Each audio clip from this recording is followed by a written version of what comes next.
Hello students and all the viewers. आज इस lecture में हम आपको न्यूटन्स के सेकेंड लॉ ऑफ मोशन के सारे कॉन्सेप्ट्स बताने वाले हैं। तो वीडियो को आप बिना स्किप करके आखिरी तक देखेंगे तो आपको न्यूटन्स के सेकेंड लॉ ऑफ मोशंस के सारे ही कॉन्सेप्ट्स बहुत ही अच्छे ढंग से समझ में आएंगे और फिर आप इसके थ्रू आगे बहुत ही अच्छे अच्छे न्यूमेरिकल्स और थ्योरेटिकल क्वेश्चंस को सॉल्व कर पाएंगे। तो शुरू करते हैं आज का यह लेक्चर। तो लास्ट लेक्चर में मैंने आपको न्यूटन्स के फर्स्ट लॉ ऑफ मोशन के बारे में बताया था और हमने बताया था कि न्यूटन्स के फर्स्ट लॉ के अकॉर्डिंगली कोई भी बॉडी अगर रेस्ट में है तो रेस्ट में ही रहेगी जब तक उस पर कोई एक्सटर्नल फोर्स अप्लाई नहीं होता है। अगर उस पर कोई एक्सटर्नल फोर्स अप्लाई होगा तो बॉडी रेस्ट से मोशन में आ जाएगी और रेस्ट से मोशन में आने का मतलब वेलोसिटी में चेंज होना और वेलोसिटी में चेंज होने का मतलब एक्सेलरेशन बॉडी में होगा। और अगर किसी बॉडी पे इसका मतलब फोर्स लगाया जाएगा और रेस्ट में है मोशन में आ जाता है तो उसमें एक्सेलरेशन देखने को मिलता है। और दूसरे केस में अगर कोई बॉडी स्ट्रेट लाइन में यूनिफॉर्म स्पीड से मूव कर रही होती है तो वह तब तक स्ट्रेट लाइन में यूनिफॉर्म वेलोसिटी या कह सकते हैं यूनिफॉर्म स्पीड या यूनिफॉर्म वेलोसिटी से तब तक मूव करती रहेगी जब तक उस पर कोई एक्सटर्नल फोर्स अप्लाई नहीं होता है। अगर कोई बॉडी यूनिफॉर्म वेलोसिटी से मूव कर रही होती है इसका मतलब यूनिफॉर्म स्पीड से स्ट्रेट लाइन में मूव कर रही होगी और अगर एक्सटर्नल फोर्स लगाते हैं तो या तो स्पीड बढ़ जाएगी या स्पीड घट जाएगी या वेलोसिटी का डायरेक्शन चेंज हो जाएगा और इन तीनों में से किसी का होने का मतलब उसके वेलोसिटी में चेंज देखने को मिलेगा और वेलोसिटी में चेंज होने का मतलब होता है कि बॉडी के पास एक्सेलरेशन है। तो यहाँ पर न्यूटन्स का फर्स्ट लॉ यह साफ साफ कहता है कि बॉडी में अगर हम एक्सटर्नल फोर्स बाहर से लगाते हैं तो बॉडी में एक्सेलरेशन देखने को मिलेगा और यह एक्सेलरेशन बॉडी में तब तक रहेगा जब तक बॉडी पर फोर्स लगता रहेगा।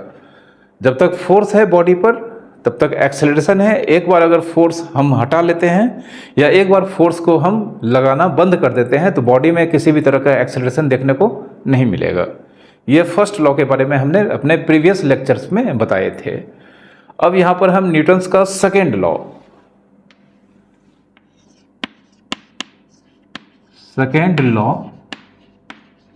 Of Newton's laws of motion. Second law Newton's का मोमेंटम से रिलेटेड है और मोमेंटम के बारे में भी हम आपको प्रीवियस लेक्चर में बता चुके हैं कि किसी भी बॉडी के मास और वेलोसिटी के प्रोडक्ट को लीनियर मोमेंटम या सिर्फ मोमेंटम कहा जाता है। तो न्यूटन्स का सेकेंड लॉ मोशन का यह कहता है कि किसी भी बॉडी का rate of change of linear momentum, किसी भी बॉडी का rate of change of linear momentum उस पर जो एक्सटर्नल फोर्स अप्लाई किए जाते हैं उसके डायरेक्टली प्रोपोर्शनल होते हैं। ठीक है, किसी भी बॉडी का rate of change of linear momentum उस बॉडी पर जो एक्सटर्नल फोर्स अप्लाई किया जाता है उसके डायरेक्टली प्रोपोर्शनल होता है। तो इसको हम यहाँ पर समझते हैं। तो हम मान लेते हैं बॉडी का मास m और मास जनरली बॉडी का बहुत ही स्मॉल वेलोसिटी के लिए चेंज नहीं होता है तो इसे कांस्टेंट ही माना जाएगा। मास हमेशा क्या होगा? कांस्टेंट होगा। ठीक है, अब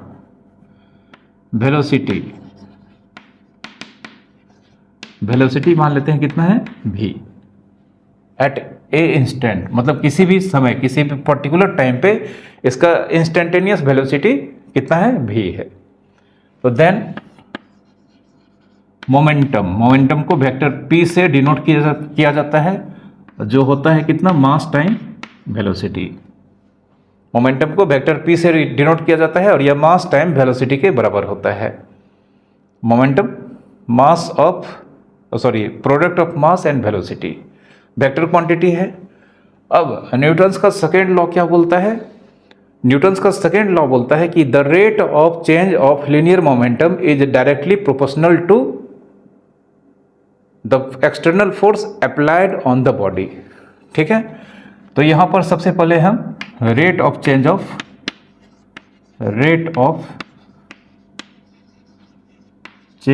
momentum, rate of change of momentum जो किसके बराबर होगा, dp बाय dt। ठीक है, dp बाय dt मतलब derivative of p with respect to t। Derivative का मतलब ही होता है instantaneous rate of change of कोई भी physical quantity with respect to, यहाँ पर टाइम है तो टाइम, चूंकि हमने मैथमेटिकल टूल में आपको पढ़ाया था कि dy बाय dx, इसे instantaneous rate of change of y with respect to x कहा जाता है। तो यहाँ पर instantaneous rate of change of p मतलब momentum with respect to time, यह इसको रिप्रेजेंट करता है और मैथमेटिक्स में यह डेरिवेटिव को रिप्रेजेंट करता है। ठीक है, तो यहाँ पर p इक्वल्स टू कितना है, p इक्वल्स टू है m टाइम्स v। अब चूंकि यहाँ पर dp बाई dt को हम लिख सकते हैं d, p के वैल्यू यहाँ पर m times v with respect to p लिखेंगे। अब मास इनटू वेलोसिटी में मास कांस्टेंट है, तो कांस्टेंट यहाँ वेरिएबल वेलोसिटी अगर मान लेते हैं वेरिएबल होगा, चेंज तो करेगा ही वेलोसिटी, क्योंकि फोर्स लगाया जा रहा है तो वेलोसिटी चेंज होगा। तो इसमें मास कांस्टेंट है और यहाँ पर वेलोसिटी के साथ मल्टीप्लाई हो रहा है और इसे डिफरेंशिएट किया गया है, तो मास बाहर निकल जाएगा और यहाँ पर dv बाई dt यह बचेगा और mass dv by dt rate of change of velocity with respect to time. Motion in one dimension में हम जानते हैं rate of change of velocity with respect to time acceleration के वैल्यू को represent करता है, लेकिन यहाँ पर instantaneous rate of change of velocity with respect to time को यह वैल्यू रिप्रेजेंट कर रहा है, जिसको हम इंस्टेंटेनियस एक्सेलरेशन a से रिप्रेजेंट करेंगे। तो कहने का मतलब rate of change of linear momentum with respect to time equals to mass time acceleration होगा। ठीक है, इसको हम इक्वेशन 1 एज्यूम कर लेते हैं। ओके, अब न्यूटन्स का सेकेंड लॉ, न्यूटन्स का सेकेंड लॉ क्या कहता है, न्यूटन्स का सेकेंड लॉ क्या कहता है, न्यूटन्स का सेकेंड लॉ कहता है according to second law rate of change of linear momentum is directly proportional to the force applied. ठीक है, मतलब force applied directly proportional to rate of change of linear momentum with respect to time होगा। लेकिन हम यहाँ पर dp by dt कितना निकाल रखे हैं, m टाइम्स से, तो dp बाई dt को हम यहाँ पर रिप्लेस कर देंगे m टाइम्स एक्सेलरेशन से। ठीक है, तो देयरफॉर यहाँ पर f directly proportional to m times a। अब इस प्रोपोर्शनलिटी के साइन को हटाने के लिए एक प्रोपोर्शनलिटी कांस्टेंट यहाँ पर लेना पड़ता है, तो f equals to k times ma। ठीक है, f equals to k times ma, यहाँ पर हमने प्रोपोर्शनलिटी को हटाया है, जिसके लिए हमने एक प्रोपोर्शनलिटी कांस्टेंट k को यूज किया है। k यहाँ पर क्या है, k proportionality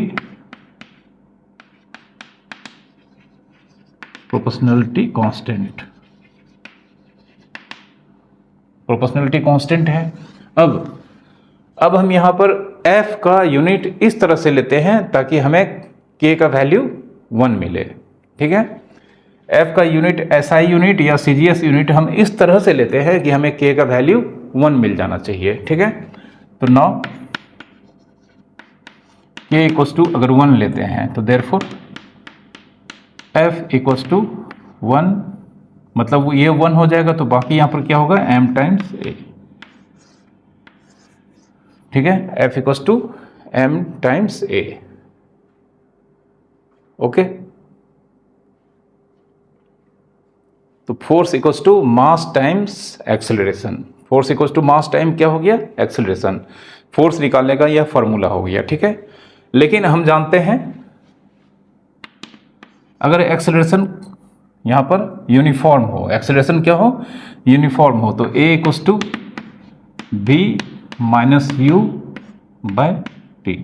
A equals to V minus U by T होता है। तो यहाँ पर हम क्या लिख सकते हैं, यहाँ पर F equals to M times A के जगह पर V minus U by T. अब यहाँ पर m times v minus M times U, अगर m को हम इनसाइड भेजेंगे तो क्या हो जाएगा,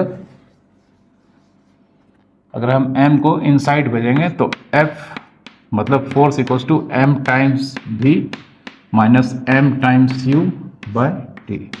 अब यहाँ पर m times v final velocity है, तो m times v final linear momentum, u initial velocity कहलाता है, तो यहाँ पर m times u initial linear momentum कहलाएगा। ठीक है, m टाइम्स v मतलब p फाइनल लीनियर मोमेंटम। ठीक है, और m टाइम्स u इसको पी आई लिखेंगे, पी आई, यह हो गया हमारा इनिशियल लीनियर मोमेंटम। अब चेंज इन मोमेंटम, यह चेंज इन मोमेंटम हो गया, p बराबर m times v minus M times u, मतलब यहाँ पर m times v minus M times u, इसे डेल्टा p लिख सकते हैं। डेल्टा p मतलब change in momentum, change in momentum, change in momentum by delta T. यहाँ पर डेल्टा टी लगाना होगा, क्योंकि यहाँ पर जानते हैं चेंज इन वेलोसिटी एक टाइम इंटरवल में होता है, तो v माइनस यू, यहाँ पर t हम लिख रहे हैं, लेकिन यहाँ पर t किसको रिप्रेजेंट कर रहा है, डेल्टा टी को। ठीक है, तो F यहाँ पर फोर्स को हम क्या लिख सकते हैं, अब F M V minus M U को डेल्टा p लिख सकते हैं, डेल्टा p बाय टी। ठीक है, और यहाँ पर हम देख सकते हैं जो फोर्स का डायरेक्शन होगा, जिस डायरेक्शन में फोर्स होगा उसी डायरेक्शन में लीनियर मोमेंटम का चेंज का डायरेक्शन होगा, delta p।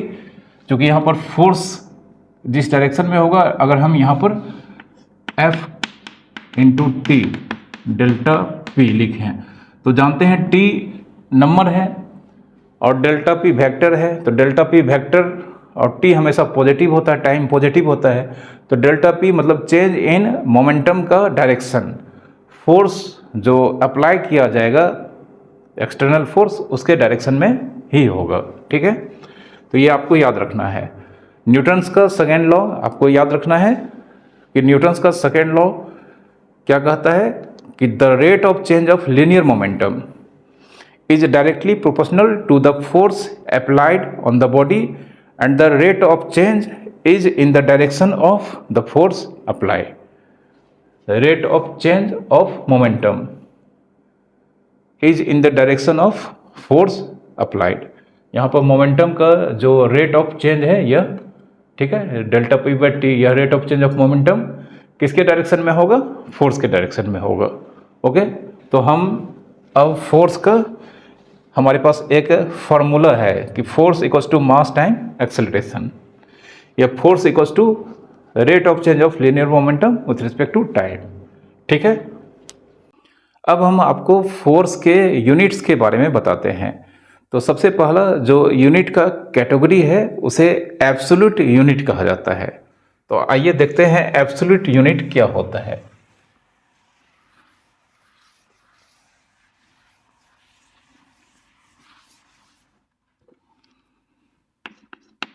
Absolute unit,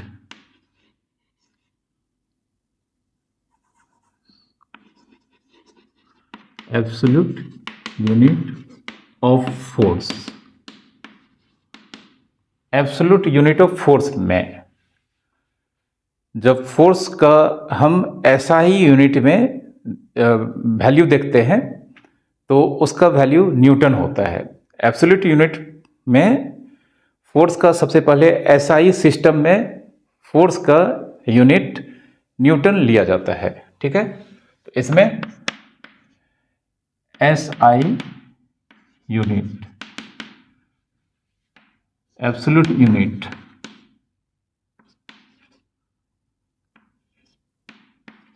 absolute unit of force.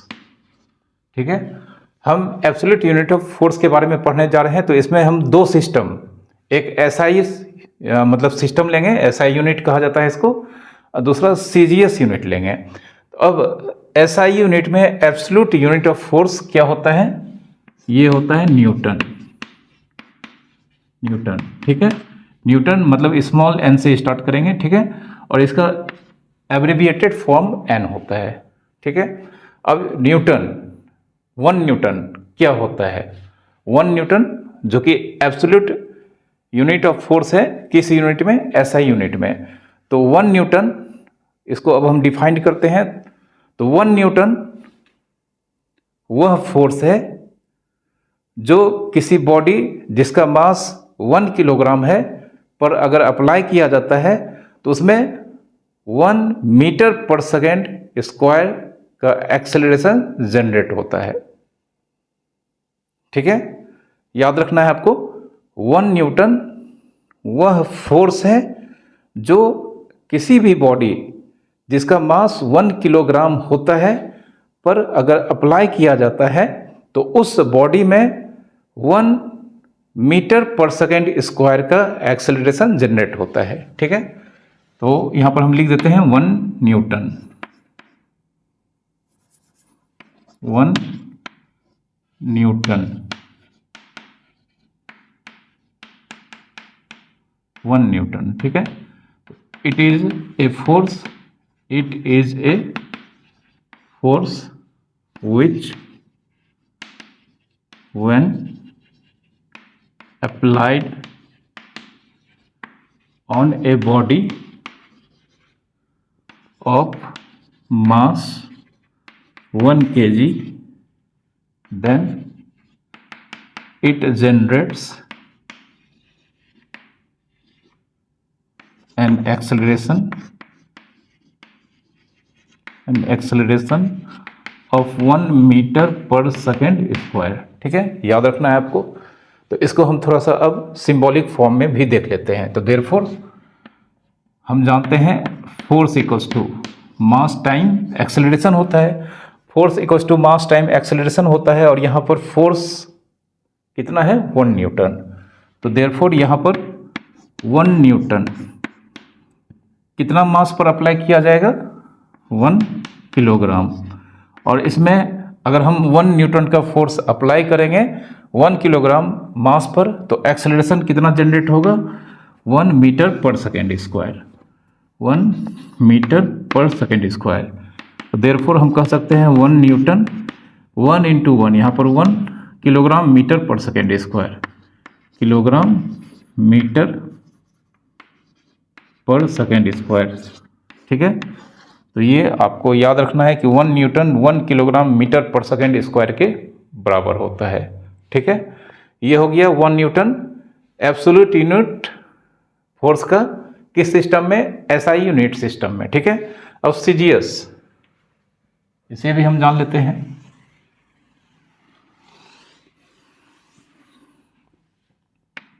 फिर से एब्सोल्यूट यूनिट ऑफ फोर्स, लेकिन इस बार इन CGS यूनिट, इन CGS सिस्टम, CGS सिस्टम। तो CGS सिस्टम में जो एब्सोल्यूट यूनिट ऑफ फोर्स होता है वह डाइन होता है। क्या होता है? तो एब्सोल्यूट यूनिट ऑफ फोर्स किस सिस्टम में? CGS मेजरिंग सिस्टम में यह होता है डाइन, डाइन। ठीक है, अब 1 डाइन, जिस तरह से हमने 1 न्यूटन फोर्स को डिफाइन किया था उसी तरह से 1 डाइन फोर्स को डिफाइन किया गया है कि 1 डाइन वह फोर्स है जो 1 किलोग्राम मास पर अगर अप्लाई किया जाता है तो उसमें 1 सेंटीमीटर पर सेकेंड स्क्वायर का एक्सेलरेशन जनरेट होगा। ठीक है, तो इसे हम लिख देते हैं 1 डाइन, 1 डाइन मतलब 1 डाइन। क्या होगा, it is a force which when applied on a body of mass कितना 1 ग्राम generates an acceleration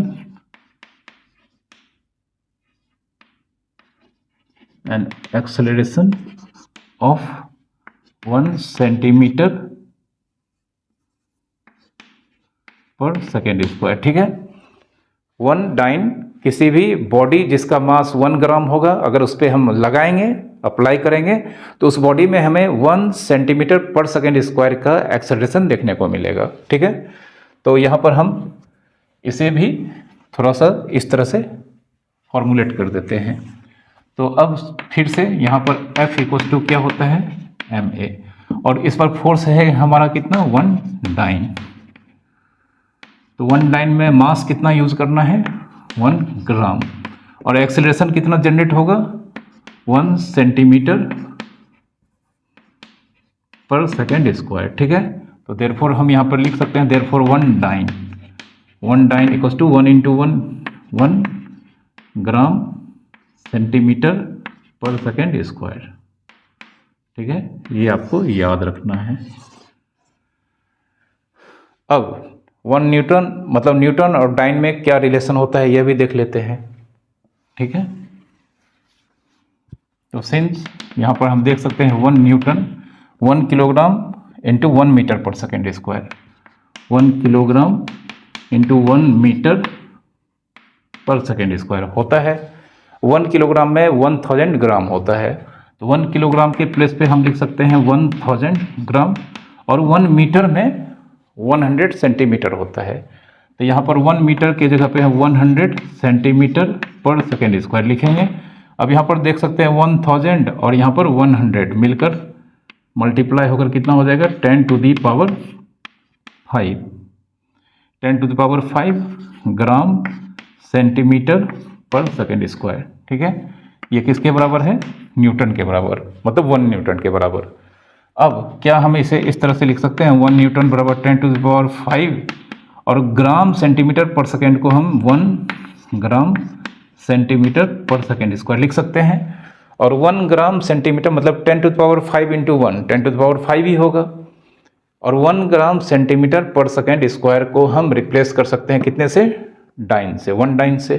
तो देयरफॉर हम कह सकते हैं यहाँ पर therefore 1 newton 10 to the power 5 और यह डाइन के बराबर होगा 10 टू द पावर 5 डाइन। ठीक है, तो 1 newton equals to 10 to the power 5 dyne, ये आपको याद रखना है। ठीक है, तो ये तो हो गया एब्सोल्यूट यूनिट में फोर्स का क्या यूनिट होता है। तो एसआई सिस्टम में न्यूटन होता है और सीजीएस सिस्टम में डाइन होता है। न्यूटन और डाइन के बीच ये रिलेशन होता है। एक दूसरा सिस्टम है ग्रेविटेशनल सिस्टम। ठीक है, तो इसे भी हम जान लेते हैं। दूसरा सिस्टम है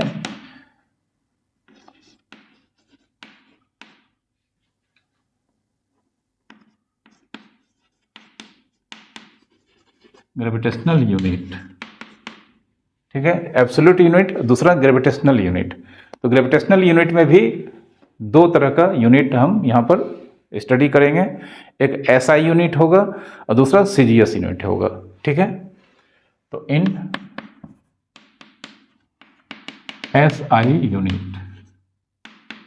एसआई यूनिट में जो फोर्स का यूनिट होता है वह किलोग्राम वेट या किलोग्राम फोर्स होता है। क्या होता है, किलोग्राम वेट या किलोग्राम फोर्स। इसको लिख देते हैं unit of force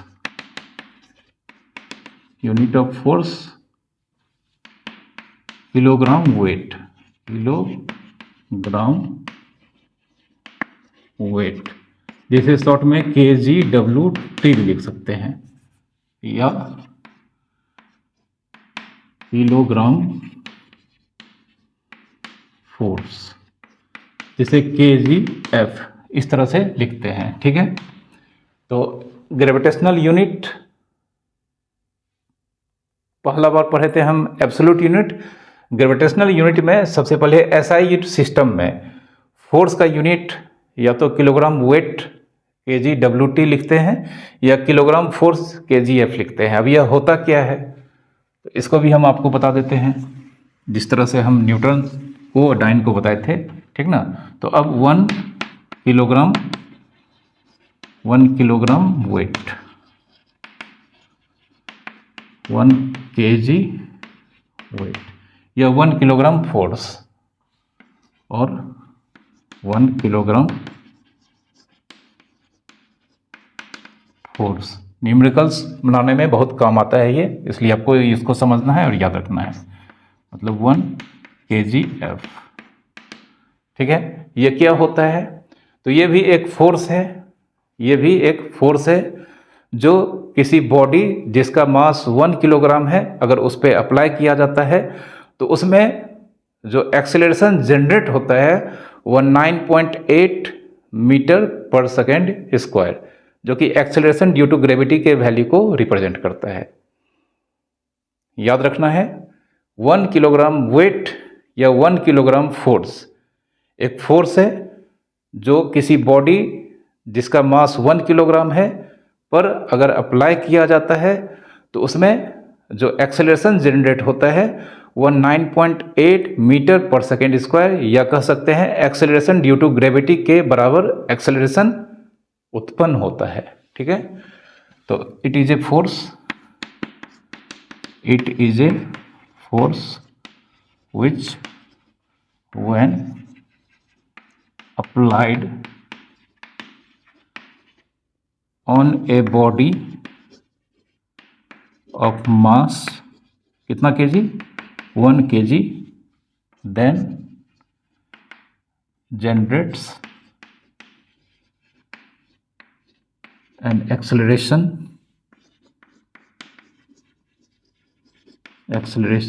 of 9.8 metre per second square, ठीक है। 9.8 मीटर पर सेकेंड स्क्वायर कितना मास पर 1 किलोग्राम मास पे अगर हम 1 किलोग्राम वेट या 1 किलोग्राम फोर्स लगाएंगे, ठीक है। तो इसका भी हम यहाँ पर देख लेते हैं वैल्यू क्या होगा। अब हम जानते हैं force equals to mass into acceleration होता है, तो यहाँ पर फोर्स कितना है 1 किलोग्राम वेट और 1 किलोग्राम फोर्स, ठीक है। 1 किलोग्राम वेट या 1 किलोग्राम फोर्स जो कितना मास पे लगाया जाता है 1 किलोग्राम पे 1 किलोग्राम, और इसमें एक्सेलरेशन कितना जनरेट होगा 9.8 metre per second square, 9.8 metre per second square, ठीक है। तो देयरफॉर हम कह सकते हैं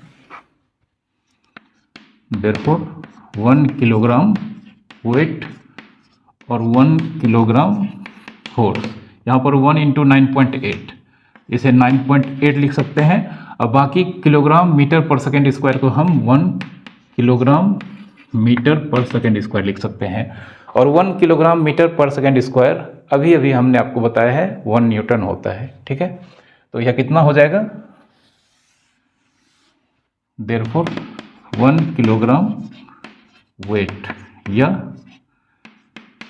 1 किलोग्राम फोर्स 9.8 और ये हो गया हमारा न्यूटन 9.8 न्यूटन।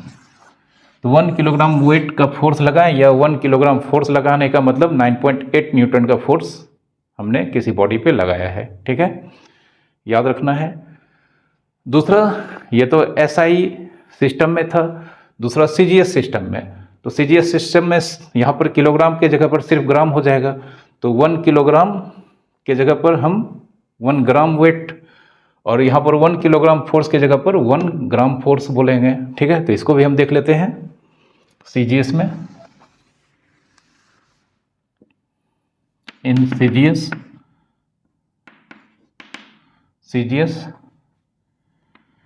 ग्रेविटेशनल यूनिट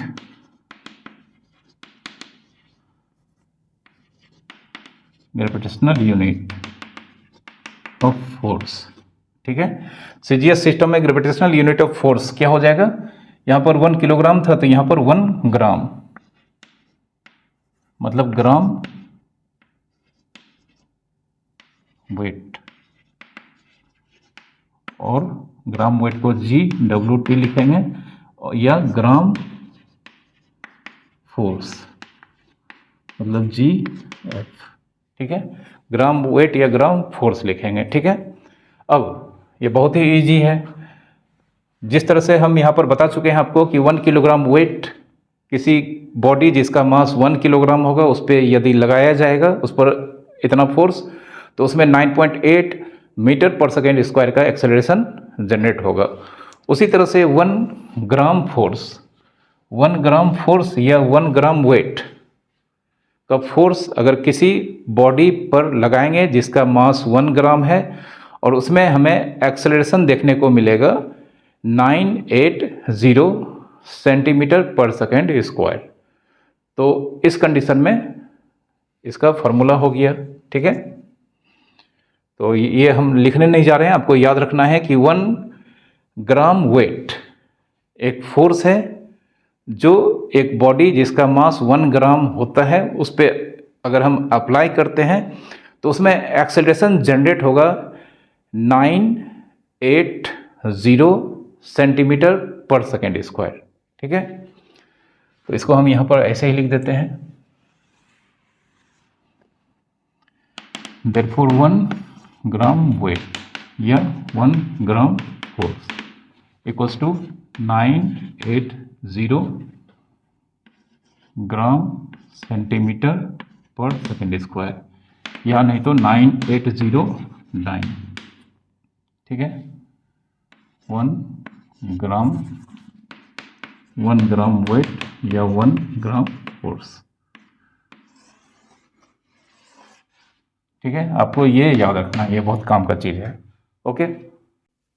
तो अब तक हमने न्यूटन्स के सेकेंड लॉ से force equals to mass into acceleration इस फार्मूला को डिराइव किया है।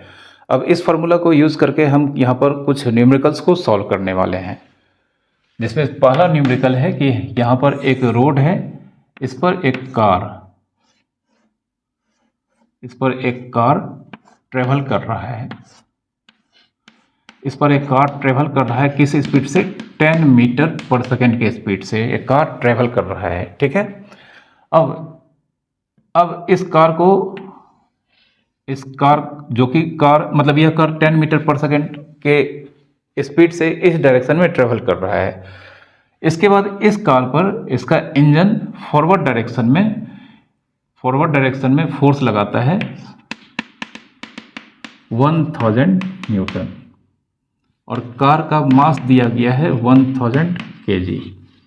अब जब कार 10 मीटर पर सेकेंड के कांस्टेंट स्पीड से मूव कर रहा होता है तो फिर कार का स्पीड को बढ़ाने के लिए कार का इंजन 1000 न्यूटन फॉरवर्ड डायरेक्शन में फोर्स लगाता है।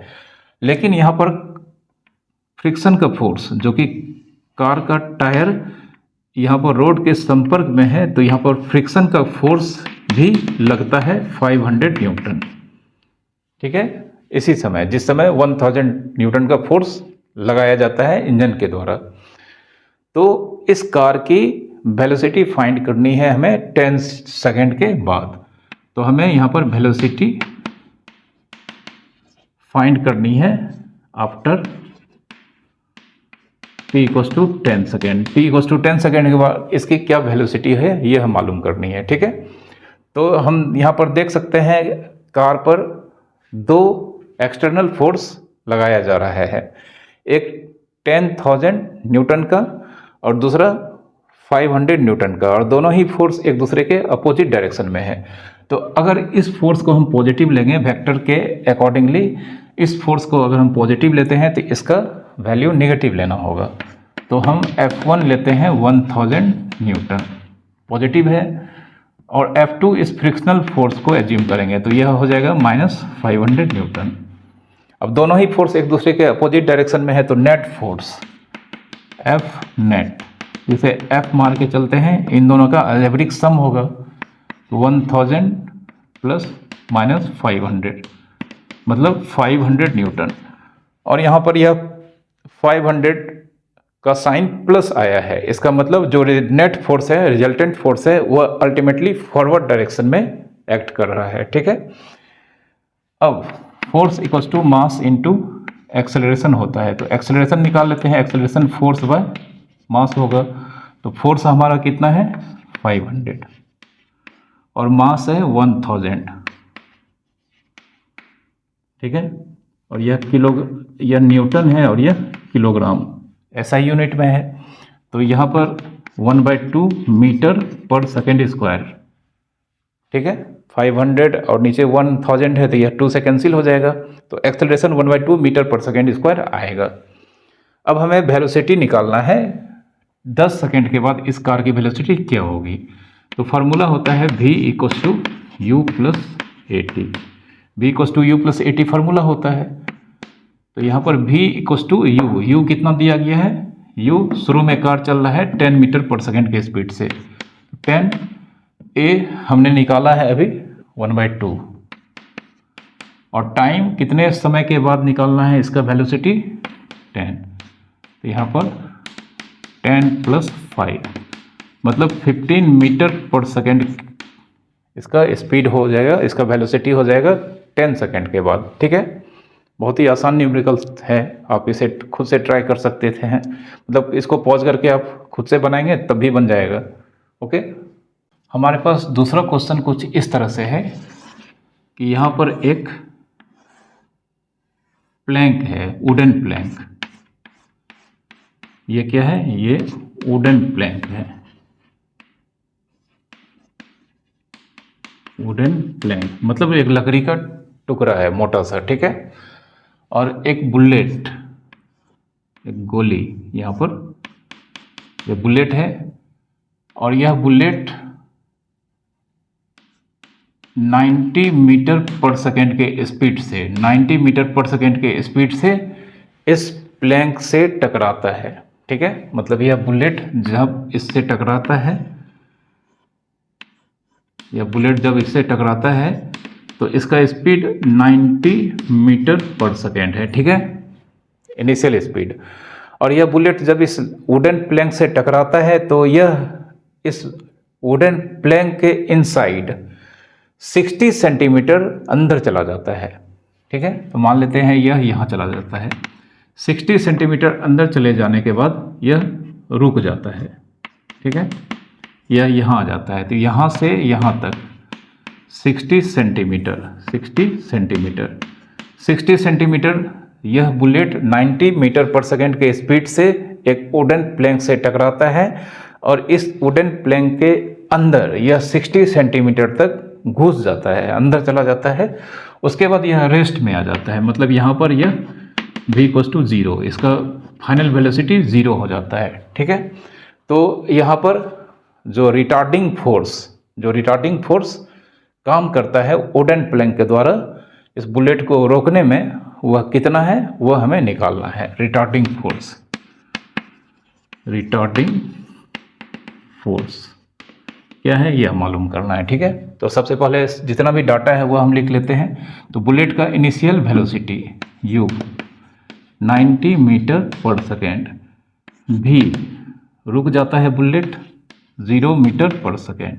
ठीक है, और यह बुलेट जब इसका वेलोसिटी 90 मीटर पर सेकेंड से 0 मीटर पर सेकेंड तक पहुंचता है, तो इस दरमियान यह जो डिस्टेंस ट्रेवल करता है वह 60 सेंटीमीटर, मतलब x कितना है 60 सेंटीमीटर, तो 60/100 मीटर मतलब 0.6 मीटर। ठीक है, तो फार्मूला होता है हमारे पास v² = u² + 2ax, v² = u² + 2ax, यह फार्मूला होता है। ठीक है, तो यहाँ पर v² 0 है, u² कितना है 90² और +2ax यहाँ पर 0.6। ठीक है, तो इसे हम इस तरफ ले जाते हैं, इसे मतलब यहाँ पर a क्या हो जाएगा -90 × 90/2 × 0.6। ठीक है, यह होगा, इसका एक ज़ीरो कैंसिल कराते हैं, ठीक है, तो यह हो जाएगा 15, फिर यह हो जाएगा 45, मतलब 15 5 जा 75 और 6 7, ठीक है।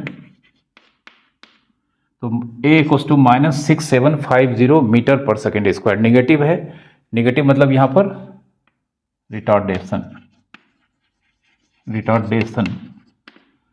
6750 मीटर पर सेकेंड स्क्वायर, ठीक है। निगेटिव एक्सेलरेशन को रिटार्डेशन कहा जाता है, तो रिटार्डेशन यहाँ पर 6750 मीटर पर सेकेंड स्क्वायर है, ठीक है। किसका रिटार्डेशन है? बुलेट का। अब हमें रिटार्डिंग फोर्स मालूम करना है, तो अब नाउ रिटार्डिंग फोर्स,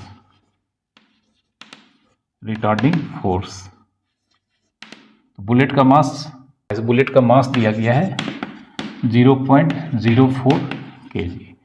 तो retarding force mass into acceleration, तो मास दिया गया है 0.04 और रिटार्डेशन है 6750, ठीक है, 6750। इसका जीरो हटाएंगे तो 100 होगा, यह एक जीरो चला जाएगा। अब यह 5 2 जा और यह 5 1 जा 5 5 3 जा 15, ठीक है, और यह 2 से कैंसिल हो जाएगा, तो 2 × 135 270 न्यूटन, ठीक है। क्योंकि यहाँ पर यह रिटार्डेशन है, तो रिटार्डेशन के केस में जो फोर्स होता है वो रिटार्डिंग फोर्स होता है। तो retarding force mass into acceleration, bullet का मास 0.04 kg दिया गया है, इसका retardation 6750 metre per second square है। तो जो रिटार्डिंग फोर्स लगेगा, रिटार्डिंग फोर्स मतलब अपोजिंग फोर्स, इसी वजह से तो यह बुलेट यहाँ पर इस ब्लॉक में अंदर जाने के बाद 60 सेंटीमीटर अंदर जाने के बाद रुक जाता है, ठीक है। तो यहाँ पर जो रिटार्डिंग फोर्स है वह कौन लगा रहा है? ब्लॉक लगा रहा है, किस पर? बुलेट पे, उसके अपोजिंग डायरेक्शन में, ठीक है। और यह कितना है इसका वैल्यू? 270 Newton, okay. अब मैं आपको फोर्स के कंपोनेंट्स फॉर्म के बारे में बताने जा रहा हूँ।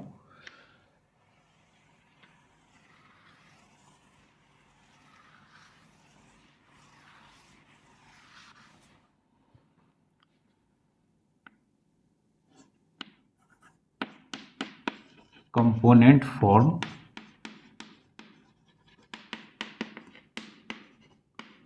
ऑफ ए फोर्स, किसी भी फोर्स का कंपोनेंट फॉर्म क्या होता है? तो जनरली हम जानते हैं कोई भी वेक्टर अगर हम लिखते हैं, जैसे एक वेक्टर लिखते हैं, वेक्टर ए, तो यह इसका component form 2i cap plus 3j cap plus 5k cap, मतलब इसमें 3 कंपोनेंट होते हैं।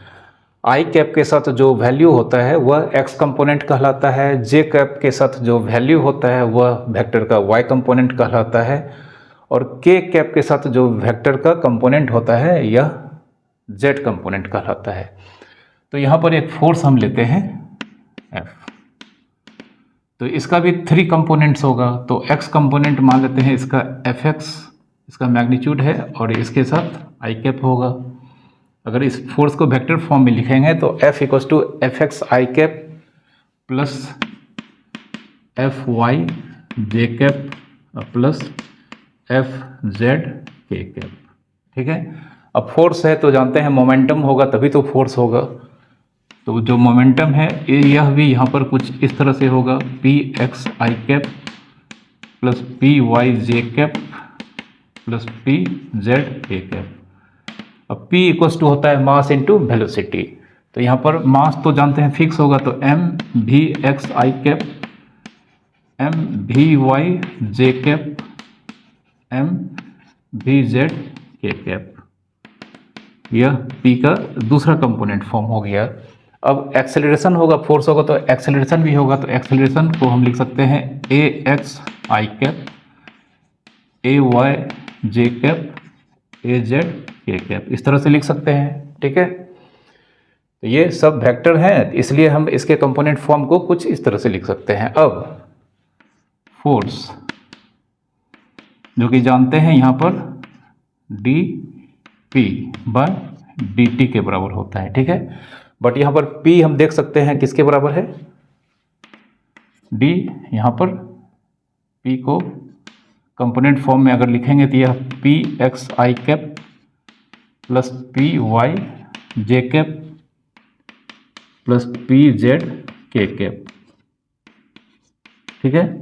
अब फोर्स भी वेक्टर फॉर्म में है, तो फोर्स हम यहाँ पर एफ एक्स आई कैप प्लस एफ वाई जे cap plus f z k cap लिखेंगे। और यहाँ पर इन तीनों को अलग अलग डिफ्रेंशिएट करना होगा। तो सबसे पहला टर्म हो जाएगा D P X by D T I cap, दूसरा टर्म हो जाएगा D P Y by D T J cap, और तीसरा टर्म हो जाएगा D P Z by D T के कैप। लेकिन यहाँ पर P को फर्दर हम यहाँ पर क्या लिख सकते हैं, एक मिनट, इसको हम ऐसे लिख सकते हैं, पी एक्स आई कैप पी वाई जे cap plus P Z cap को हम ये लिख सकते हैं, ठीक है। इसे हम पहले ही इस फॉर्म में लिखते हैं एम वी एक्स आई cap plus m v y जे cap plus m v z k cap. Differentiate करना है विथ रिस्पेक्ट टू टी, ठीक है। तो अब इसे अलग अलग टर्म में सेपरेट कर देते हैं। तो यहाँ पर हम कह सकते हैं f x I cap plus f y J cap plus f z k cap equals to, first term में जानते हैं इसको डिफ्रेंशिएट करेंगे तो मास कांस्टेंट है, बाहर आ जाएगा, तो यह हो जाएगा m times d v x by d T I cap, ठीक है। दूसरा term m d v y by d T J cap. फिर तीसरा टर्म में m times d v z by D T के कैप।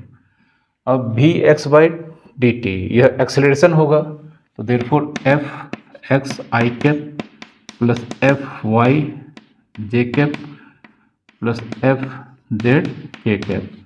यहाँ पर m, और इसको क्या लिख सकते हैं, ए एक्स आई कैप, इसको m टाइम्स, इसको क्या लिख सकते हैं, ए वाई जे कैप, m टाइम्स, इसको क्या लिख सकते हैं, ए जेड के कैप, ठीक है। तो अब यहाँ पर इस साइड एक वेक्टर है कंपोनेंट फॉर्म में और यह दूसरा साइड वेक्टर है कंपोनेंट फॉर्म में। तो जब दो वेक्टर इक्वल्स होते हैं और कंपोनेंट फॉर्म में एक्सप्रेस किए गए होते हैं तो करस्पॉन्डिंग कंपोनेंट्स बराबर होता है, ठीक है। तो सबसे पहले हम यहाँ पर, और यहाँ पर यह इसके बराबर भी है, यह किसके बराबर होगा, इसको अगर हम ब्रेक कर देंगे तो d P x by d T I cap d P y by d T J cap plus d P z by d T के कैप, ठीक है। इसको अगर हम स्प्लिट करेंगे, चूंकि यहीं से तो ये आया है, तो अगर हम इसको स्प्लिट करेंगे तो ये भी दिखेगा। तो हम यहाँ पर कह सकते हैं एफ एक्स किसके बराबर होगा, D P x by d t, d P x by d t, और यह किसके बराबर होगा, एम ए एक्स, ठीक है। फोर्स का एक्स कंपोनेंट मतलब एक्स कंपोनेंट इसका मोमेंटम का एक्स कंपोनेंट का रेट ऑफ चेंज और मास इनटू एक्सेलरेशन का एक्स कंपोनेंट। फिर फोर्स का वाई कंपोनेंट, यह हो जाएगा D P y by d t, d P y by d t, और यह किसके बराबर होगा, एम ए वाई। उसी तरह से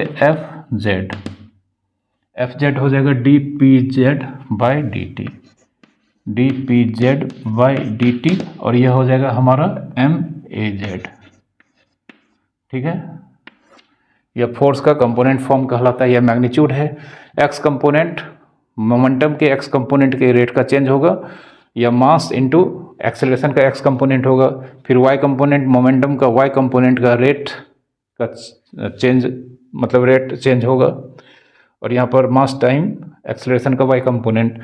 फोर्स का जेड कंपोनेंट मोमेंटम के जेड कंपोनेंट का रेट ऑफ चेंज होगा, और यह मास टाइम्स एक्सेलरेशन का जेड कंपोनेंट के बराबर होगा, ठीक है। तो यह फोर्स का कंपोनेंट फॉर्म था। अब इसका फ़ायदा क्या होता है कि अभी तक हमने आपको दो न्यूमेरिकल्स बताए थे जिसमें फोर्स वेलोसिटी एक दूसरे के पैरेलल होते हैं। मतलब जो दो न्यूमेरिकल हमने आपको बताया था उसमें वेलोसिटी और फोर्स एक दूसरे के पैरेलल थे, या तो एक ही डायरेक्शन में थे या एंटी पैरेलल, मतलब 180 डिग्री पे थे। लेकिन कभी कभी वेलोसिटी और फोर्स एक दूसरे के पैरेलल नहीं हो पाते हैं। तो उस केस में जब वेलोसिटी और फोर्स एक दूसरे के पैरेलल नहीं होते हैं तो उस केस में वेलोसिटी और फोर्स के बीच एक एंगल होता है। वेलोसिटी और फोर्स के बीच एक एंगल होता है, और इस कंडीशन में वेलोसिटी का दो कंपोनेंट होगा। एक कंपोनेंट जो फोर्स के अलोंग होगा वह चेंज करेगा। एक वेलोसिटी का दो कंपोनेंट होगा। जब वेलोसिटी और फोर्स के बीच एक एंगल होगा तो वेलोसिटी का वह कंपोनेंट जो फोर्स के अलोंग होगा वह कंपोनेंट हमेशा चेंज करेगा, लेकिन वेलोसिटी का एक और कंपोनेंट जो फोर्स के परपेंडिकुलर होगा वह कांस्टेंट होगा। ठीक है, इसका एग्जांपल प्रोजेक्टाइल मोशन, इसको हम अभी आपको समझा देते हैं, लेकिन इस फैक्ट्स को हम यहाँ पर लिखने जा रहे हैं। ठीक है,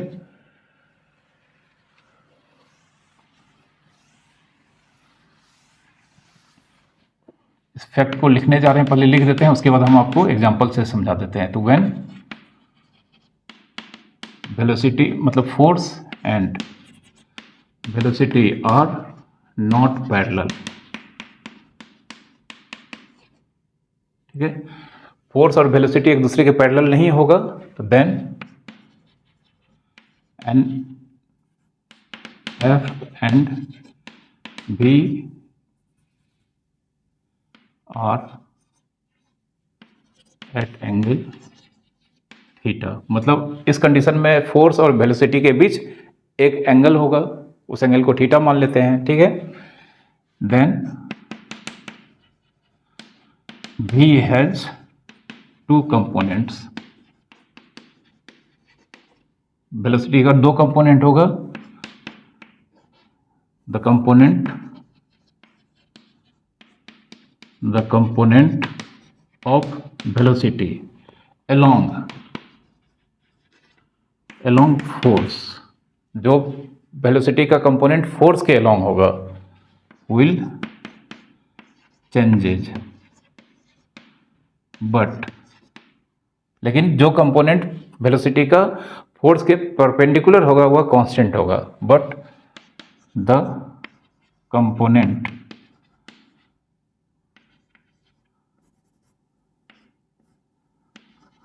component of velocity perpendicular to force is constant. ठीक है, याद रखना है आपको, बहुत ही काम का बात मैंने आपको यहाँ पर बताया है कि जब फोर्स और वेलोसिटी एक दूसरे के पैरेलल नहीं होंगे, पैरेलल होंगे तब तो फिर F=ma का फार्मूला लगाएंगे। लेकिन जब फोर्स और वेलोसिटी एक दूसरे के पैरेलल नहीं होंगे तो उन दोनों के बीच कुछ ना कुछ एंगल होगा। तो उस केस में वेलोसिटी का दो कंपोनेंट होगा, एक फोर्स के अलोंग, तो फोर्स के अलोंग जो वेलोसिटी होगा उसका कंपोनेंट जो वैल्यू होगा वो हमेशा चेंज करेगा, क्योंकि इस केस में कुछ ना कुछ एक्सेलरेशन होगा उस डायरेक्शन में। लेकिन फोर्स के परपेंडिकुलर जो वेलोसिटी का कंपोनेंट होगा वह हमेशा कांस्टेंट मतलब फिक्स रहेगा। ठीक है, इसका एक एग्जांपल है प्रोजेक्टाइल मोशन।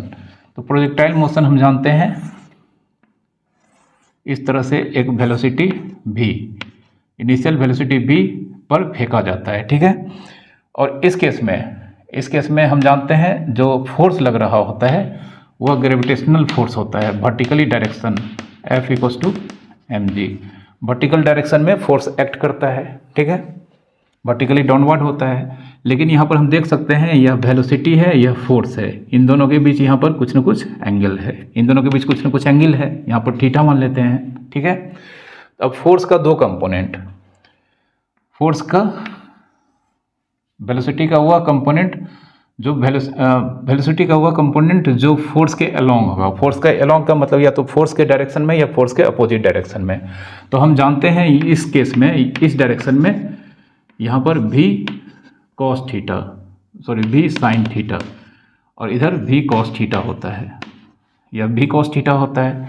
तो यह v cos थीटा हम देख सकते हैं यहाँ पर, यह इस फोर्स का दो कंपोनेंट होगा। यहाँ पर आपको बनाते हैं तो पता चल जाएगा।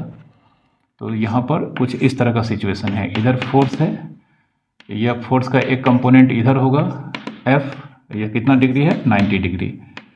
तो इस कंडीशन में इसका इस डायरेक्शन में, ठीक है, इस डायरेक्शन में कंपोनेंट कितना होगा F cos 90 डिग्री, मतलब F इंटू 0 मतलब 0, मतलब इस डायरेक्शन में जानते हैं F 0 है, देयरफॉर A बराबर 0। तो वेलोसिटी का यह कंपोनेंट जो फोर्स के परपेंडिकुलर डायरेक्शन में है वह कांस्टेंट रहेगा, क्योंकि इस डायरेक्शन में फोर्स का कंपोनेंट कितना है 0 है। यहाँ पर देख सकते हैं, अब फोर्स 0 है तो इस डायरेक्शन में एक्सेलरेशन क्या होगा 0 होगा। तो यहाँ पर हम लिख चुके हैं कि वेलोसिटी का फोर्स के परपेंडिकुलर डायरेक्शन में जो कंपोनेंट होगा यह कांस्टेंट होगा। लेकिन एक दूसरा डायरेक्शन, इस डायरेक्शन में मतलब जो फोर्स के अलोंग होगा, जो यह v sin थीटा है, यह क्या होगा चेंज करेगा। क्यों? क्योंकि जानते हैं यहाँ पर यहाँ से यहाँ के बीच एंगल कितना होगा 180 डिग्री। तो इस फोर्स का इस डायरेक्शन में कंपोनेंट इधर, ठीक है, यहाँ पर क्या हो जाएगा F cos 180 डिग्री, मतलब F इंटू -1 -F। तो हम जानते हैं इस केस में इस डायरेक्शन में फोर्स अप्लाई कर रहा है, इस डायरेक्शन में फोर्स कितना लग रहा है, इस डायरेक्शन में फोर्स का वैल्यू -F है। तो A इस डायरेक्शन में 0 नहीं होगा, ठीक है।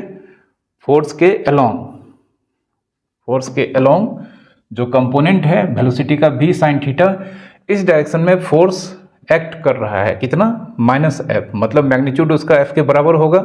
अब फोर्स लगेगा तो एक्सेलरेशन 0 नहीं होगा, तो एक्सेलरेशन 0 नहीं होगा तो यह चेंज करेगा।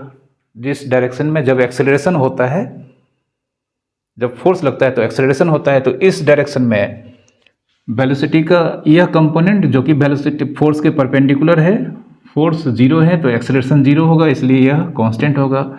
लेकिन फोर्स के अलोंग वेलोसिटी का कंपोनेंट v sin थीटा, इस डायरेक्शन में फोर्स एक्ट कर रहा है, इसलिए एक्सेलरेशन होगा, और एक्सेलरेशन होगा तो यह वेलोसिटी चेंज करेगा। इस बात को यह जस्टिफाई करता है, ठीक है। अच्छे से आपको समझ में आ गया है, इस चीज़ को आपको याद रखना है, इससे बहुत ही अच्छे न्यूमेरिकल्स आपको मिलेंगे। ओके, तो इस लेक्चर को आज हम यहीं पर समाप्त करते हैं। उम्मीद करता हूँ कि आपने इस लेक्चर को आखिरी तक देखा होगा बिना स्किप करके, और आप न्यूटन्स के सेकंड लॉ ऑफ मोशंस को बहुत ही अच्छे ढंग से समझ पाए होंगे। तो अगर आप हमारे वीडियोस देखते हैं, आप इससे बहुत कुछ सीख पाते हैं, तो प्लीज़ आप इसे लाइक करें, शेयर करें। और चैनल, आप सब लोग हमारे वीडियोस को देखते हैं बट चैनल को सब्सक्राइब करना भूल जाते हैं, तो प्लीज़ आप हमारे चैनल को भी ज़रूर सब्सक्राइब करें। Thank you very much for watching.